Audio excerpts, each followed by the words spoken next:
You're making podcasting harder than it needs to be, and we're going to fix that today. Hey, welcome back to another episode of Abbey the Podcast Lady. I'm so glad that you took some time to join me today as we talk about the 5 signs that you're making podcasting harder than it needs to be, and also, parentheses, how we can fix that. I have worked with a lot of podcasters over the years. I've helped launch so many shows. I actually just got to help launch, 3 shows? 4 shows just this month. It's been a crazy month of March 2026.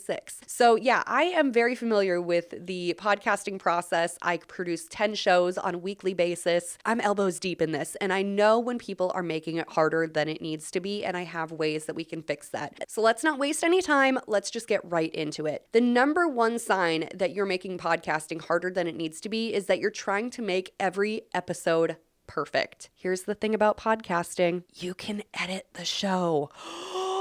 What? You can edit the show? Oh my goodness. I'm telling you right now, what you're watching is a edited, polished version of me. I don't talk like this in real life. I'm not perfect. I stumble over words. I say things twice. I use the word and ah, or I need to stop and think and catch up with my thoughts. You don't need to be perfect. Far from, actually. You can edit out all the imperfections and make you look as perfect as you want. So if you're sitting down to record and you're getting frustrated because you can't do everything in one take, don't worry about it. Do a take 2. What you're watching right now, I'm pretty sure this is take 3 of trying to start this podcast. So don't let perfectionism be the thing that makes podcasting hard for you. You can always edit mistakes out. The second way you're making podcasting harder than it needs to be is that you don't have a simple, repeatable workflow.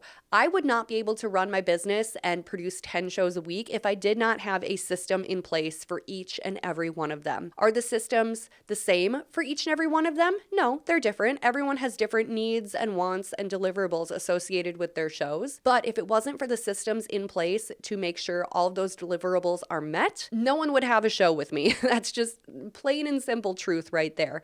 So when you're starting your podcast, if you're producing it yourself, make sure you have a simple, repeatable workflow so you can actually accomplish things. Because if you're reinventing the wheel from scratch every time you sit down to record, edit, and upload a show, you're going to burn yourself out so fast. You need a repeatable workflow. So think about what actually needs to get done for your show. Obviously the audio, because you're making a podcast. The video, you might be making a video podcast. You need to chop it up to make social media elements, whether that's short form videos, whether that's static graphic posts. Hopefully you're writing a blog and putting it on Pinterest. I could do an entire episode on that. But there's certain things that you know need to get done for your podcast. So make sure that you have a system in place to do them efficiently, and that every time you're kind of doing it, not exactly in the same order, but same enough where it feels like a pattern. Because the more you do it, the more you're going to get into that flow state and the easier it is going to get. Another sign you're making podcasting harder than it needs to be is that you're overthinking your content instead of trusting your gut and your expertise. You are making this podcast because you are the expert in your field. That's a fact. You might have a little bit of imposter syndrome and think, but there's people who are smarter than me. Yeah, there probably are, but you know what? You're the expert and you got to believe it. Push that imposter syndrome down. You are the expert in your field. You're feeling a calling on your heart to make this show and talk about the topics that you want to cover because you know your stuff. So trust yourself to know your stuff and share your topics. If you need bullet points to help you get through that podcast episode, make those bullet points. I'm looking at my bullet points right now. But I know deep down that I know what I'm talking about. I know about podcasting. That's why I have a show called Abbey the Podcast Lady. That's why my license plate on my car says Pod Lady.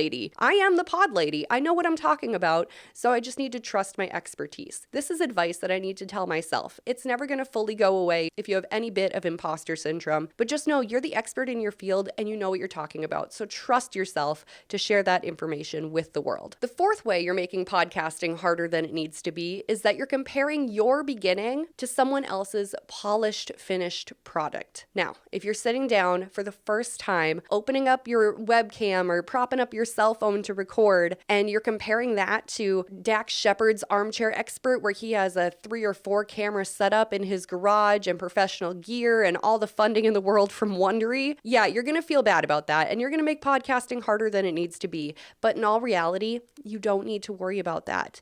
You just need to worry about getting your message out into the world in the most efficient way that you can. Do not compare your start to someone else's 6-7 years into making a show. That is not realistic, okay? Now, you can find ways to level up this experience. You can hire someone like me who's a producer who can bring in the lights and the equipment and make sure everything is looking perfect, sounding perfect. But honestly, when we all start, we all kind of hate the first few episodes we make. I just heard someone speak last week and she said, don't listen to the first 6 episodes of my show because they're bad. Like, we all hate where we start, but we kind of want to hate where we start because that shows that you're growing as a podcaster and as a person and in this skill set, which is a very special skill set. So make sure that you're not comparing yourself from where you're starting, just getting your feet off the ground, to someone else's finish line with a Golden Globe in hand. Looking at you, Amy Poehler.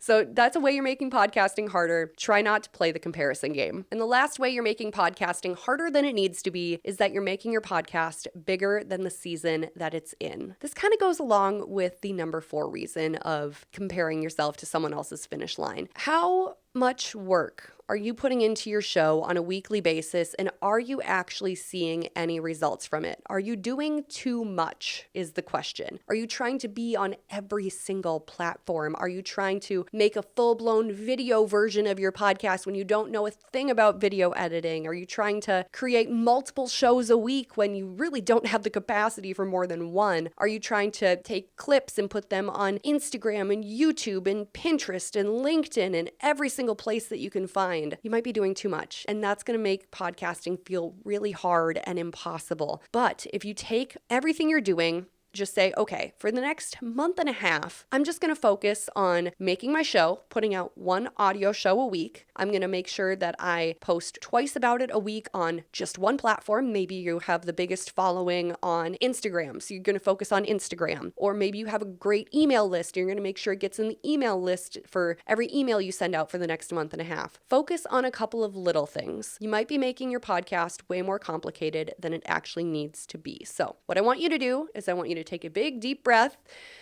and think about just a couple of things that you can do. Focus on getting that audio out. Podcasting is an audio first platform, no matter where you're listening, even if it's on YouTube. If the audio doesn't sound good, that's priority number 1. So make your audio content and pick one platform you're going to focus on. You're going to feel so much better than trying to be everywhere all at once, and it's going to make podcasting feel a lot less impossible. So hopefully this episode was helpful for you today. Podcasting, it can be hard, but it's only as hard as we make it. So just think about what you're doing with your show, your goals for the show, how you're using it to promote your brand, your business, your platform, and just think about ways that you can simplify it, because at the end of the day, like I said, it's only as hard as we make it. So thank you so much for tuning in to another episode of Abbey the Podcast Lady, and I will catch you guys next week.